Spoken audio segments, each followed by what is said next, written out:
All right, co-stars who hated each other. Please tell me Drake and Josh don't hate each other. Come on now. Adam and Jamie from Mythbusters couldn't stand each other. No! I don't get along very well. That's not a secret we've held. While Drake and Josh weren't exactly buddies either. We made this thing that people really love, but maybe we weren't that close. However, let's begin by Yeah, but people debate the validity of that. talking about Leonardo DiCaprio and Claire Danes, who Right. ironically played the inseparable lovers Romeo and Juliet. Prior to right. filming the movie, the actors had spoken very highly of one another. Oh, he's so young. Is the most fantastic young actress I've ever come across. However, in his early days, Leo would always pull elaborate pranks on his co-stars, Oh, which really? was appreciated by some people on set, but despised by others like Claire Danes. He tried to pull multiple pranks on Danes when the cameras weren't rolling, and the young actor wasn't having Like what? it. It's rumored that the young actress found Leo a little immature. For the very same reason, DiCaprio found Danes to be uptight and overly serious, and as a result, according to some sources, the pair barely spoke to one another when not filming Wow. scenes together. Roughly 1 year later, Danes was offered but turned down the lead female role in Titanic, with some speculating that she was simply uninterested in doing another film with DiCaprio. Wow. Despite this, DiCaprio sounds, dude, playing pranks on your friends. Come on now, come on. That's a good hee hee ha ha moment. the two have always talked highly of one another in public. Of course. Dude is a genius. Dude, they're so fake, man. It's so fake. Everybody's so fake when they're on camera. He's been a genius for decades now. Which wasn't the path taken by Kevin Smith after Kevin figuring Smith. out that Bruce Willis was a complete and utter dick. No. The two had agreed to collaborate on a 2010 movie called Cop Out, and 2 years prior in 2008, Kevin Smith praised Bruce Willis for being his favorite actor and biggest inspiration. However, as the two began working together, Kevin Smith realized he should have never met his hero. Wow. Despite Smith being the film's director, It's so sad. Literally never beat your heroes, guys. Just don't. You trust me, you'll regret it. You'll ruin their whole image of them. Willis refused to take any direction, with Smith later stating, "I was going at it like Bruce, do it like this. I was directing Bruce the way I direct everybody else." And Bruce was like, "I've been acting like Bruce Willis for 25 years. Do you really think there's anything you're gonna tell me that I don't know?" At a Talk about a pretentious asshole. later point during filming, Bruce Willis threatened to punch Kevin Smith, after which Willis had to be separately photoshopped into the movie's posters as he refused to turn up to the photo shoots. On top of this, Willis failed to attend the party celebrating the movie's completion, where Kevin Smith made a toast stating, "I want to thank everyone who worked on the film, except for Bruce Willis." In a 2013 interview, Willis clapped back by stating, "Poor Kevin, he's just a whiner, you know. We had some personal issues about how we approached work. I don't have an answer for him. I'm never gonna call him out and lay him out in public. Sometimes you just don't get along, although this isn't the end." I mean, I guess that's a pretty good way to phrase it, you know, in an interview. Of the story. After Willis was recently diagnosed with aphasia, Kevin Smith took to Twitter writing, "Long before any of the cop-out stuff, I was a big Bruce Willis fan. So this is really heartbreaking to read. He loved to act and sing, and the loss of that has to be devastating for him. I feel like an asshole for my petty complaints from 2010, so sorry to BW and his family," which is a much nicer ending compared to that of Sylvester Stallone and Richard Gere. No! The two men lost filming a movie called The Lords of Flatbush, where Stallone instantly disliked Gere's demeanor, stating, "We never hit it off. He would strut around in his oversized motorcycle jacket like he was the baddest knight at the round table." I mean, if I had a big old motorcycle jacket, I'd probably do that too. The real argument came when the two were eating lunch together. Hot dog. Stallone stated, "I was eating a hot dog and he climbs in with a half a chicken, covered in mustard with grease nearly dripping out of the aluminium wrapper. I said, that thing is gonna drip all over the place. He said, don't worry about it," which was followed by Tell me he cleaned it up afterwards. Please tell me he cleaned it up afterwards. Hi, Egglet. Richard Gere spilling grease all over Stallone's pants. As a result, Stallone, quote, elbowed him in the side of the head, after which the director chose to replace Richard Gere with a different actor altogether. Despite this taking place more than 50 years ago, Stallone has stated, "To this day he seriously dislikes me," which is an ending also shared by Ariana Grande and Janette McCurdy after their one and only season of Sam and Cat. When the show came to an end in 2014, Ariana Grande made an extensive heartfelt twitlonger thanking Not the twitlonger. Come on. All the drama always spills in the twitlongers. Biker jacket hot dogs. Never spill your hot dog juices on a big biker head honcho Giga Chad. everybody involved in the production except for the other main co-star Janette McCurdy. This implied that the two weren't as close as the show suggested, which was confirmed at a later date when Janette stated the following. She would have to miss work because she was being pulled in all directions, so she's got to do radio shows, she's got to do the Billboard Awards, the Grammys. She's performing at the Grammys, and I'm like acting on the show with a box because they decided that like for that week her character needs to be trapped in a box so she can go perform at the Grammys. As a result of this, Janette would write, Ariana misses work in pursuit of her music. Her character was trapped in a box. That's the excuse they came up with so that she can go do this other stuff. While I act with a box. I'm pissed about it and I'm pissed at her, jealous of her, before expressing further jealousy in her memoir by attacking Ariana's upbringing. Ariana grew up in Boca Raton, Florida, an incredibly wealthy, idyllic town with a healthy mum who could buy her whatever she wanted whenever she wanted. Gucci bags, fancy vacations, and Chanel outfits. Janette's hatred toward Ariana always felt pretty pathetic. However, the feud between Will Smith and Janet Hubert reached a whole new level of petty jealousy. Bro, why is Will Smith's life filled with people and petty jealousy? Come on now. Janet played Will Smith's auntie in Bel-Air and took an instant disliking to Will Smith as she felt it was unfair he'd been given a TV show at the age of 22. Will Smith later stated, I can straight up say that Janet but this TV show was fire though. Hubert wanted the show to be the Aunt Viv of Bel-Air show. She said once, I've been in the business for 10 years and this snotty-nosed punk comes along and gets a show. To her, I'm the Antichrist. While Alfonso Ribeiro, who played Carlton, also talk about jealous. So noted Janet was painful to work with. There were days when we were all on set and she would literally go off on people, and they got to a point by the time the second season came around where we're like, this is unacceptable. As someone who was seen as difficult, Janet was offered significantly less money to appear in the 4th season, encouraging her to quit, which is exactly what she'd do. However, this only increased her resentment toward Will, as she'd state, there will never be a reunion as I will never do anything with an a-hole like Will Smith. He is still an egomaniac and has not grown up. This constant reunion thing will never ever happen in my lifetime unless there is an apology, which he doesn't know the word. Despite stating that there wouldn't be a Fresh Prince reunion, it did eventually happen in November 2020. Oh, and then it happened. Okay, that the big words, right? Yeah, and it still shows up for the cloud. That's crazy.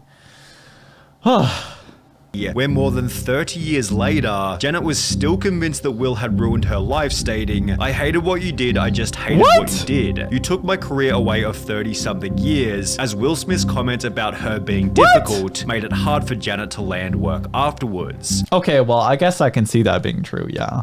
I mean, in that industry, it really is about like your connections and who likes you and stuff like that. At the end of their talk, the two made up and apologized, although Nicki Minaj and Mariah Carey had no interest in doing so. They'd appear alongside one another in season 12 of American Idol, where their almost polar opposite personalities began to clash immediately. Are you country? Are you country? Do you like country? Do you like country? And I kind of feel like we're I'm trying to help her as opposed to just talk about her outfit. I'm going to continue to speak. Of course, you always do. In a notable instance, the two had this argument mid-show. Nobody said every moment. Oh, excuse me, the music will cut me off if I can.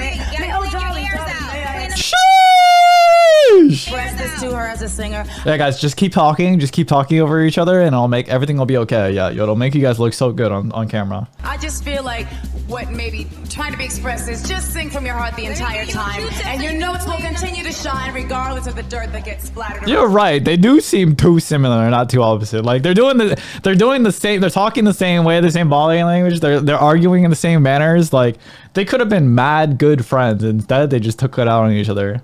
After which Nicki threatened Mariah with violence. Multiple people heard Nicki say, if I had a gun, I would shoot that leading Mariah to state the following. It felt like an unsafe work environment. I'm not going to take any chances, so yeah, I did hire more security. In response to Mariah Carey's claims, Nicki responded by tweeting, hey y'all, let's just say Nicki said something about a gun. People will believe it because she's a black rapper. LaMayo, I'll then hit up Barbara and milk it, implying that Mariah had made the story up. Nicki then made another tweet reading, I guess it hurts to have the producers tell you to your face that Nicki is the 8 favorites.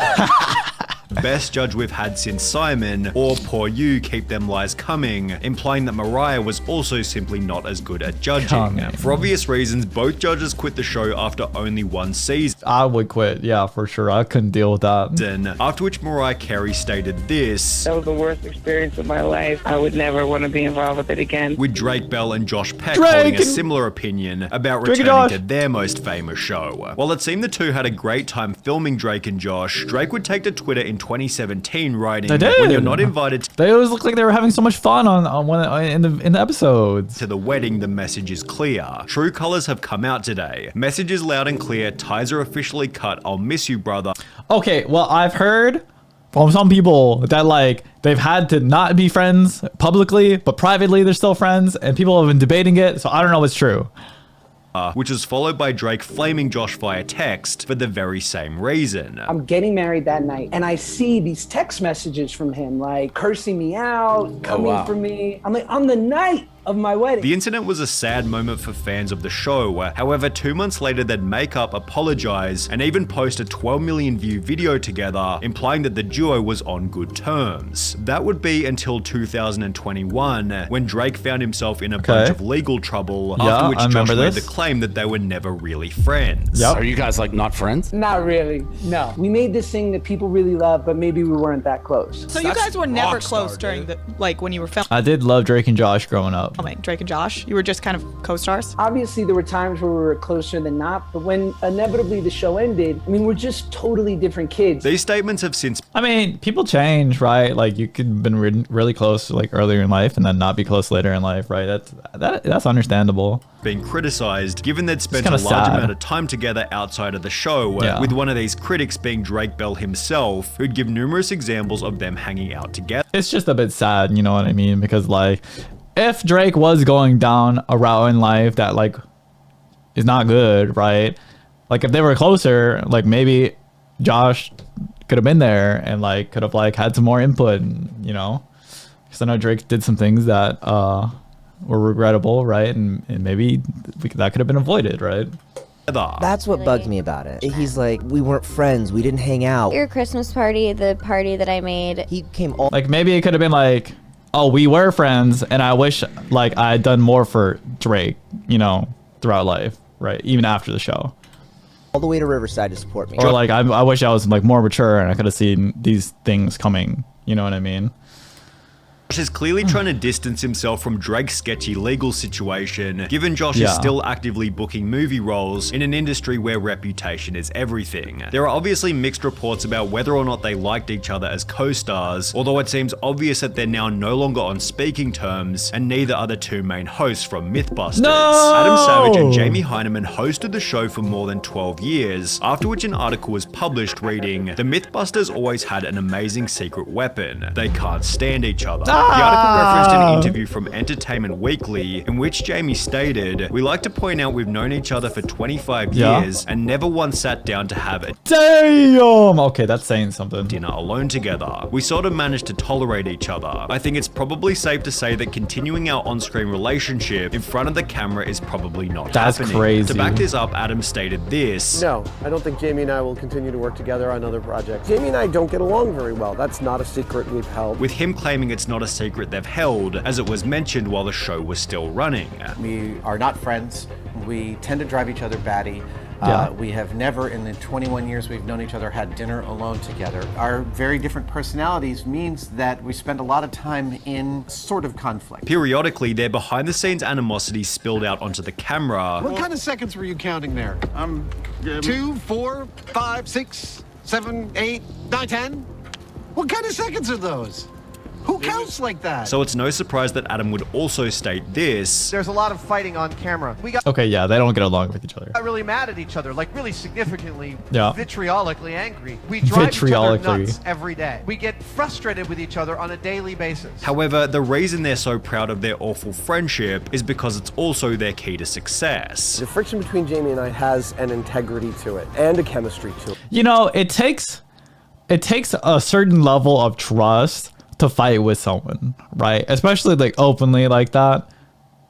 So even if they don't like each other, right, it doesn't really mean that they can't work together, right?